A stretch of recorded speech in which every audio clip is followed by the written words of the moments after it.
Hi, everybody, and welcome. My name is Mitchell Zatto. I'm the Managing Principal at Sharrock Pittman Legal, and thank you very much for joining us today for our webinar about estate planning for blended families.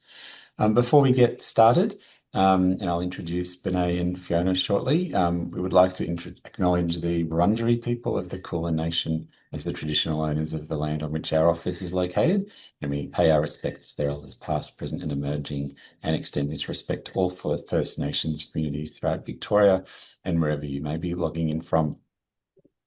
I know many of you have attended our webinars before, so welcome back. If it's your first time, then an especially warm welcome to you. Thank you for joining us for the first time. We've been doing these webinars for a while now, and we just hope they're a useful resource for you. There's a good opportunity for us to share some must-know information and guidance that we think is useful and relevant, things we're seeing in our day-to-day practice, and hopefully it's of use and benefit to you. These are our contact details. I will put them up again at the end. You can catch up with the recordings and slides for all our webinars by heading to our website and going to the resources page. There you'll find all the webinars that we've been doing across all our areas of practice, including not only wills and estates, but also commercial law, property law, employment law, not-for-profit and disputes. If you don't know much about our firm, we have accredited specialists across many of these areas, so we're able to go into a very sort of deep level of expertise. But as I mentioned today, we're looking at estate planning for blended families, and this is obviously something that's a pretty common concern these days. Lots of relationships breaking down and new relationships forming and children from previous relationships and so on. So every family is different, of course, so there's lots of different things to be taken into account and different options that are available. So we'll cover a lot of that today. So I'm joined by Binay Prasad and Fiona from our team at Sharrock Pittman Legal here. Both of them are very experienced in this area and deal with this a lot. And Binay is also an accredited specialist, which is an accreditation from the Law Institute of Victoria. So I know they're both looking forward to sharing their knowledge and tips with everyone. Before we get underway, I'll just run through a couple of housekeeping items. We are recording the session. It will be added to our website and YouTube channel in coming days. So if there is anything you miss and you want to catch up or you want to share it with somebody else that you know, feel free to do that. If you do have any questions, we have allocated some time at the end for Q&A, but feel free to type in the Q&A box as we go. We might try to address some questions along the way if we can. If we don't answer it straight away, don't worry. We'll just be waiting for a gap or maybe holding it till the end. And we are conscious of everyone's time, so we'll try to keep it to an hour. If we do run out of time to get through all of the questions, don't worry, we'll keep track of them and get back to you after. And you can also, of course, contact any of us afterwards anytime. Finally, we are lawyers, of course, so I've always got to put up some fine print. Needless to say, we can only give general information in a session like this, and we are basing it on the law in Victoria. So estate wills and estates law is estate-based legislation. So if you are tuning in from places outside of Victoria, do take that into account. There are a lot of similarities around the country, but every jurisdiction has its differences. So do get advice wherever you are if that's the case. And if you do have specific queries on your specific situation, make sure you do get some specific advice, even if that's not from us, just get some specific advice before you do anything. So before I hand over to Fiona to kick things off, I'll just run through what we'll be covering today. So first of all, we'll be looking at what do we mean by the term blended family. As I said before, there are lots of different family situations these days. So Fiona will start off covering what we mean by that. We'll also look at what happens when there is no will. We often get asked that question, and the answer is not that it all goes to the government, at least not straight away, and Fiona will go through all of that. We'll also look at some important things to understand about jointly owned property, because that can have a big impact, and if it's not examined carefully, that can lead to some unintended consequences. And then we'll go through some examples of strategies using a case study of different options that are available and the pros and cons of each of those. And then we'll finish off looking at some estate planning things to keep in mind when we're looking at superannuation and family trusts. If we have time, we'll also touch on how to deal with the risk of estate challenges. So superannuation and family trusts often can be easily overlooked when it comes to estate planning. They should be looked at though, and sometimes might need some documentation alongside of the wills. So a lot to get through. So without further ado, I'll hand over to Fiona to start taking us through. Thank you, Fiona. Thank you, Mitchell. Good morning, everyone. My name is Fiona Hay. I'm one of the wills and estate lawyers at Sherritt Pittman Legal. So today I'm going to first talk about the estate planning challenges blended family would be facing. So first, so what is blended family? A blended family, also known as a step family, is formed when two partners come together in a new marriage or a de facto relationship, including children from previous relationships of one or both partners. So lawyers always like to talk about the cases. So let's start with a case example. So Jean and Barry, they're in a de facto relationship. They do not have children together, but Jean has 2 adult children from previous marriage, and Barry has 3 adult children from previous marriage. Of course, they formed a blended family. So what happens if Jean dies without a will? We also say Jean dies intestate.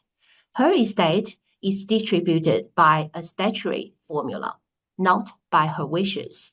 The below chart will demonstrate the hierarchy of relationships who can inherit Jean's estate in the following order. So first you can see is a spouse, registered or unregistered domestic partner, or even registered caring partner. I just want to say about a little bit more about registered caring partner. So they're the person is legally recognized relationship where one partner provides care to the other. They're not married or in a romantic relationship. So if there's no children, the spouse or registered partner, domestic partner, will receive the 100% of the deceased estate. If there are children with the same spouse or partners, the spouse also receives 100% of the estate.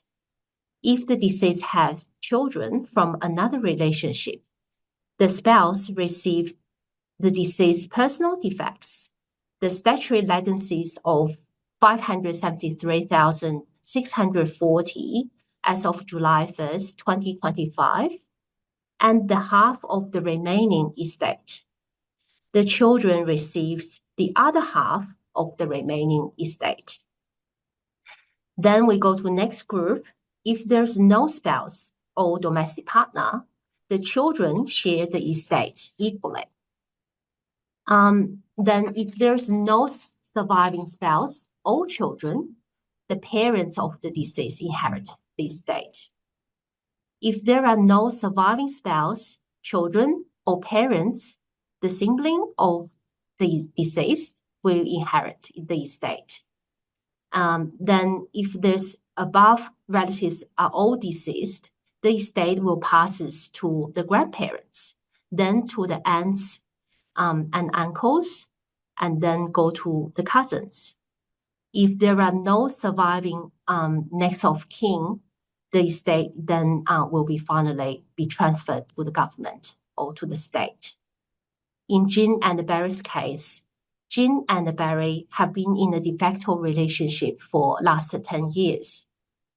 Jean died on 1st of October 2025 without a will.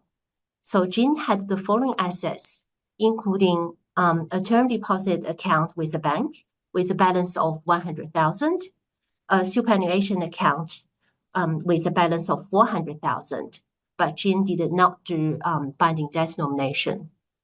And then the statutory legacies in Victoria for 2025-26 financial year is 573,400 for $640.99. This figure normally indexed to the inflation. Jean's whole estate is actually less than the statutory legacy. So Barry will receive the entire estate, including Jean's bank account, superannuation entitlements, and personal belongings. Jean's children actually receive nothing. So if Jean's estate value is more than the statutory legacy, Barry will receive Jean's personal belongings, the amount of statutory legacy, and half of the remaining estate. The other half of the remaining estate will be divided equally among Jean's children. So you can see the disadvantage: Jean doesn't have a will, so her wishes will not be followed. And there will be delay in granting of letters of administration by the court. And sometimes disputes may be brought against your estate by the disappointing beneficiaries. Of course, there will be additional legal costs occurring and unintended beneficiary who can share your estate. So, and in addition, partners in the blended families should also be careful with joint-owned real property. Mitchell, can you turn to the next slide, please? So the two main types of property ownerships are joint tenancy and tenancy in common. Joint tenants, they are the tenants own a property with equal and undivided shares.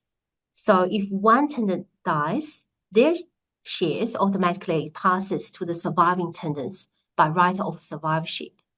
On the other side, tenancy in common allows unequal ownership shares, and the deceased tenant's share is passed on to the beneficiaries through their will or by the laws of intestacy, if there is no will. In our case example, if Jean and Barry purchased a family home as joint tenants, the jointly owned property passes to the surviving partner by right of survivorship. So if Jean passes away first, the property will be just passed to Barry as a sole proprietor by survivorship application. If Jean and Barry purchase a family home as tenants in common, say Jean owns 50% interest of the property and Barry owns 50% of the property. If Jean passes, her 50% interest in property will go to her estate and then will distribute to her beneficiary according to her will. So next, I'm going to talk about one of the estate planning strategy for blended families, which is mirror wills. So what is mirror wills? Each partner has their own will that mirrors the other's will. So how does mirror will work? So each partner gives the entire estate to each other when one partner dies. When both partners have died, the estate passes to the beneficiaries named in both wills. Of course, there's some risks involving in this type of will, because if the surviving partner is not legally bound to follow the original terms, their will can be changed after the first partner has died. So in our case example, Jean and Barry executed mirror wills, leaving the entire estate to each other. And if they both have died, the estate will go to Barry's 3 children and Jean's 2 children in equal shares. If Jean dies first and Barry changes his will, then leaving the estate to his 3 children only, Jean's 2 children will receive nothing. So if Jean's 2 children also issue proceedings against Barry's estate to claim their entitlements, there will be a delay in distributing the estate and, of course, additional legal costs for litigation. So now I will pass to my colleague, Binay Prasad, to talk about the second estate planning strategy. Thank you.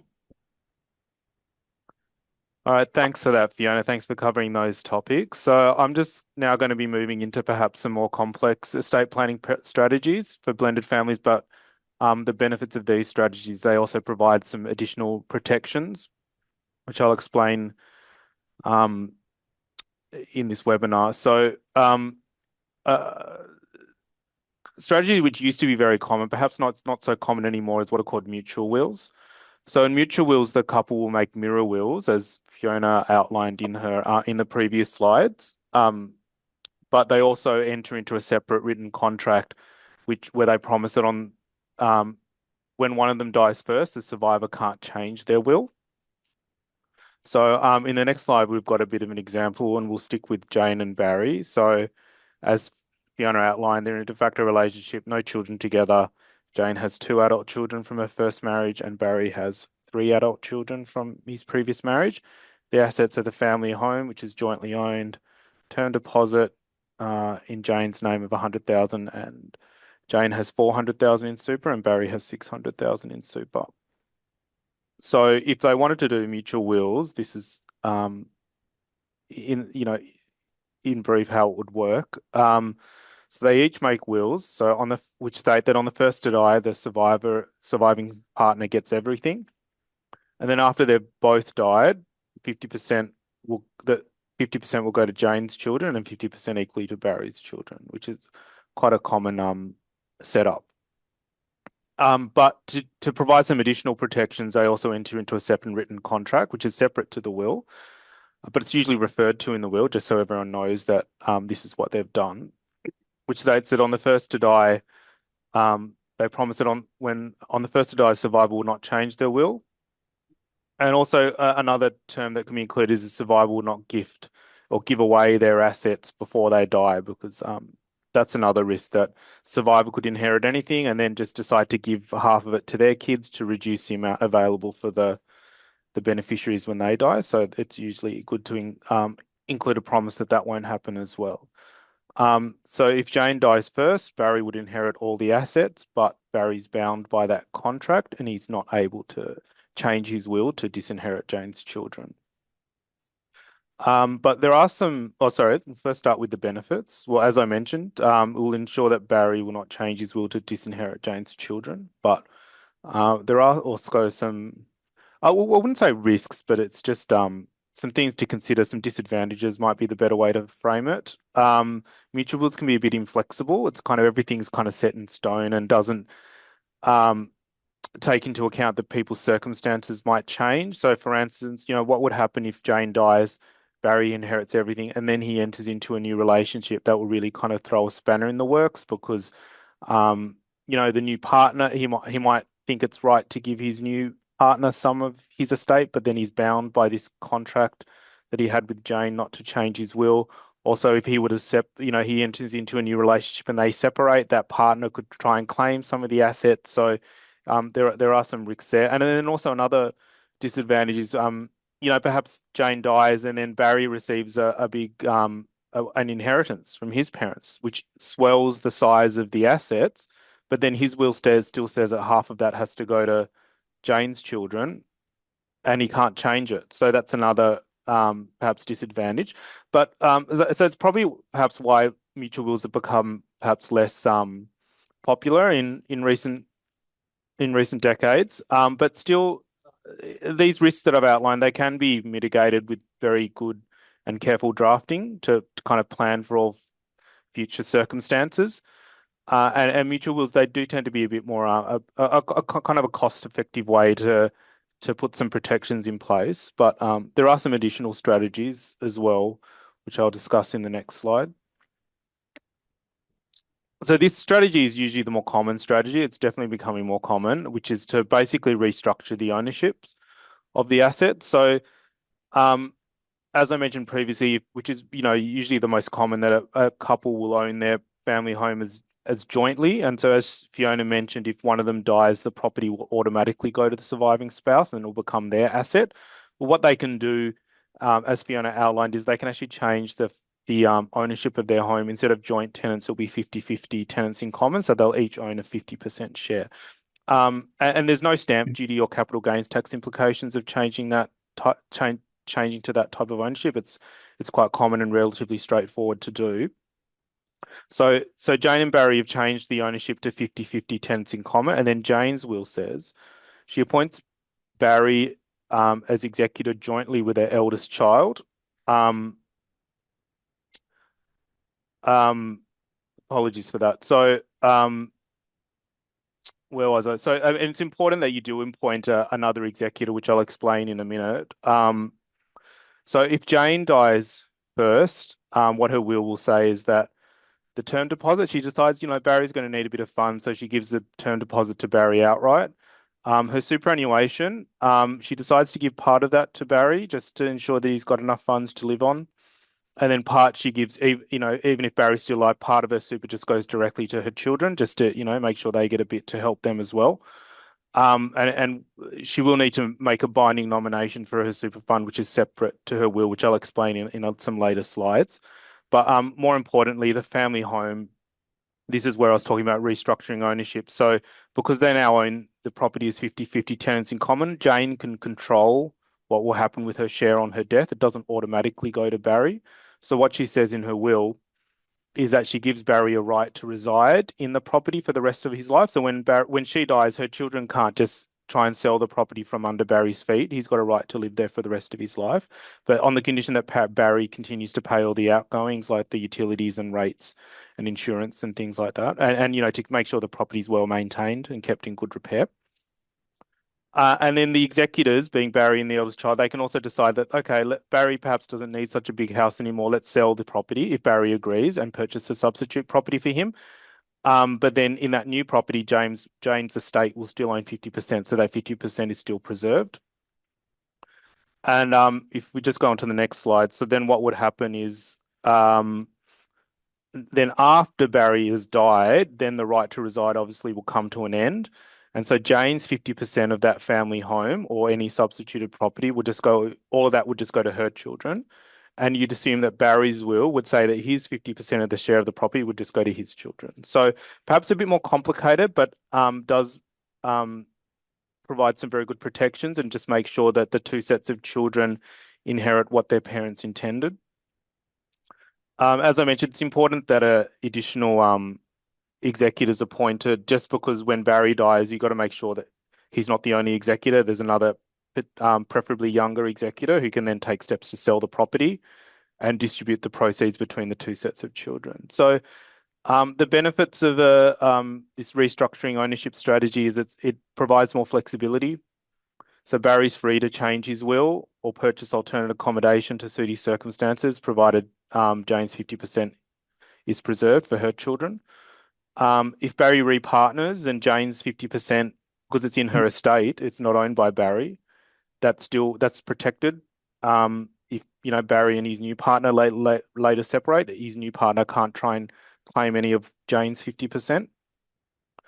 And because Jane's given Barry the specific right to reside in the family home, the family home the land tax exemption and capital gains tax exemption for the family home continues, but it's really important that there's a specific right to reside to Barry written in the will. If there's no right to reside, then that can cause some land tax and capital gains tax issues, which is another topic. So I'm just kind of flagging that. All right. I mean, it's a very common and a good strategy. And to be honest, it's usually this restructuring the ownership is usually the strategy that we'd recommend, but there are some considerations. These days with an aging population, it's quite common for people to move into sell the family home and move into aged care. So some considerations that you need to take into consideration the refundable accommodation deposit. So if Barry sells his home, and Barry sells a family home, which Jane owns 50%, Jane's estate because she's died, and uses the funds to fund a refundable accommodation deposit with an aged care home. When Barry dies, the aged care home generally wouldn't recognise that 50% of that is Jane's. They would just pay the whole thing to Barry's estate, which would kind of thwart the whole plan that Jane's children should be getting 50%. So what that can be addressed is that by when the property is sold to fund the fund the RAD, before it's paid, because I hope I'm not getting complicating. I hope everyone's following me in this, but because Jane effectively, Jane's estate owns 50% of the proceeds of sale, her estate can loan Barry funds to purchase the refundable accommodation deposit. And then when Barry dies, the RAD will be paid to Barry's estate, but then Barry's estate owes Jane's estate 50% of the RAD or whatever's been agreed. So that's just something to consider. And then another consideration is, I mean, you can never 100% protect against a challenge against the will. So Barry could challenge the will if he decides that he should have just been given the property outright rather than the right to reside. Look, probably not. I mean, usually and I'll cover this later in the webinar, but if the courts usually take view that if the surviving spouse is well provided for, then it's unlikely that they're going to be successful with the challenge. But we'll cover that later if we've got time. So just some other superannuation is another really important topic to consider, just given how common it is as an asset these days. So superannuation is not automatically covered by the will, which is really important. So if you say in your will, I give my superannuation to so-and-so, that's generally not effective. What you need to do is you need to make a binding death benefit nomination with the superannuation fund. So if you don't have a binding death benefit nomination in place, the super fund will decide on your death. The super fund will decide who gets your super, and the binding death benefit nomination form must comply with the relevant legislation and the super fund rules. So what that means is that it has to be a written document where you nominate your beneficiaries, and it has to be signed in the presence of 2 witnesses. And I'm talking about retail funds. These self-managed super funds operate a bit differently, but yeah, this webinar we're mainly talking about retail kind of public super funds. So let's just talk about an example of the wrong way to plan for passing on your super. So Jane makes a will gifting 50% of her super to Barry and 50% to her children, but she doesn't make a binding death benefit nomination with the super fund. So then Jane dies. The gift of the super that she's made in the will is not legally enforceable. And the super fund decides, and to be honest, it's quite common that they would decide in this way. The super fund usually preferences the needs of the surviving spouse. So the super fund, there's a real risk that the super fund could decide that Barry will receive just 100% of the super as a surviving partner, and Jane's children miss out.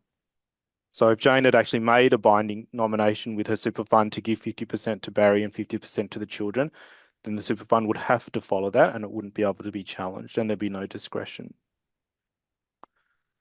But there are just some points to note that superannuation is quite often taxed on the death of the super fund, the person who owns the superannuation. So if the superannuation passes to a surviving spouse or partner, there's no tax, it's tax-free. If it passes to a non-dependent, such as adult children, it gets a bit complicated, but it's generally taxed at 17%.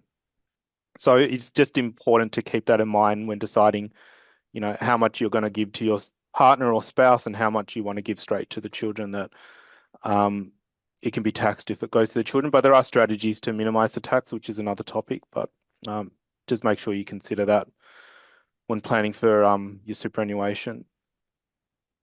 So now we're going to talk about family trust. This is really another important one, given that family trusts are also becoming quite a common entity to hold assets and investments and run businesses through. So the assets owned by the trust, they're not covered by your will either. So you can't gift your trust assets in your will.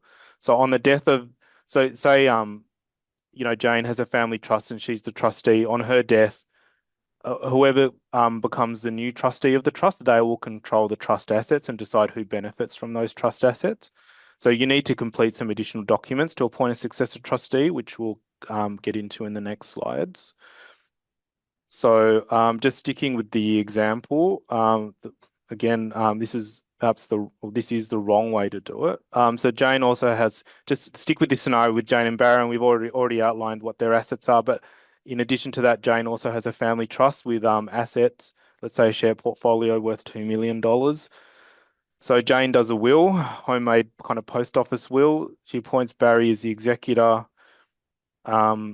She gives the assets in the trust, the share portfolio, to her children, and the remainder of her assets, so everything else, the term deposit, perhaps her interest in the property, if there are tenants in common, that all goes to Barry. So then Jane dies. The gift of the in the share portfolio in the trust in the will, that's not valid because you can't, as I mentioned, you can't gift trust assets in a will. Barry is the executor. The trust deed says that, well, he's entitled to become the trustee of the trust. So that's what Barry goes ahead and does. Barry takes control of the family trust to the exclusion of Jane's children. So don't mean to pick on Barry here, but yeah, it seems to be he's the villain in our example. So perhaps Jane should have been more careful in her choice of partner. But yeah, this is just an example of how things could go wrong.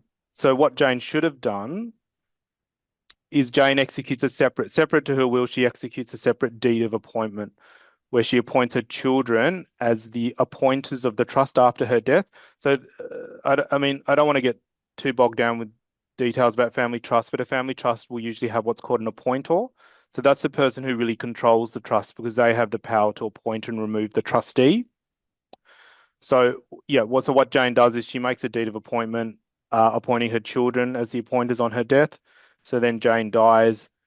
Her children appoint themselves as the children appoint themselves as the appointers of the trust, and then can control the trust assets for their equal benefit. And then obviously, according to the will, Barry gets the rest of the Jane's assets, so he's well looked after as well. But you've got to make sure you check. Each family trust has what's called a trust deed, which is a document which establishes the trust and sets out all the rules of the trust. You got to make sure if you're going to be appointing successor appointors, you've got to follow the process which is stipulated in the trust deed for it to be effective. So every trust deed is different depending on what template was used. So just we will always make sure we read the trust deed and make sure that the proper requirements are met to appoint the successor appointor. Just some other considerations with family trust. So beware of beneficiary loan accounts. So I'm not sure if we've got any accountants in the audience today. But and I have perhaps a limited understanding of this, but what can quite often happen is, so you've got a family trust, it's earning income. That income has to be distributed to beneficiaries of the trust each year, otherwise it gets taxed at quite a high rate. But what a common strategy is that in the kind of the books of the trust, the distributions of income are made to beneficiaries just to help minimize tax, but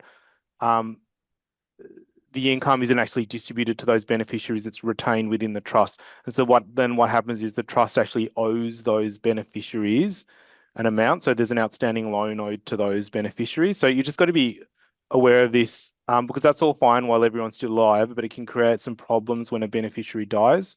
So, I mean, this is actually a case from New South Wales, which kind of outlined the potential problems from back in 2010, a case of Clark and Inglis. So Dr. Inglis was married to Helen, and he had adult children from his previous marriage. He had a family trust with quite a valuable share portfolio, and at the time of his death, when he died, there was a loan account in the trust which said that the trust owed Dr. Inglis $1 million. But so what in his estate plan, what Dr. Inglis did is he decided to give his children control of the trust, and then in his mind, he thought, well, they're going to be well looked after because they've got control of this trust. So I'll give the rest of my assets, my personal assets, property or whatever he owned, to Helen. But I guess what wasn't considered was that when the children took control of the trust actually owed Dr. Inglis's estate $1 million, being that outstanding loan. So that unless some other agreement was reached with Helen, that $1 million would have to be paid to Dr. Inglis's estate, and then Helen would receive that $1 million, which probably wasn't what Dr. Inglis intended. And it was challenged. The kids challenged this arrangement, but the court ultimately upheld the loan as being valid. So I mean, what can there are some strategies to help kind of mitigate that risk. I mean, one is just to try and look at these loan accounts in the trust and see, or perhaps, this is something you talk to your accountant about, but perhaps these can be reduced or taken down to zero if that's possible. Or the other option is that the will say that if any loans are paid from my estate, from my trust back into my estate, then that amount will go to my children or something like that. Anyway, it's just you've just got to make sure that this is all properly taken into account and mentioned in the will if necessary. So if we've got time, it looks like we do. So I just wanted to talk about also the risk of claims.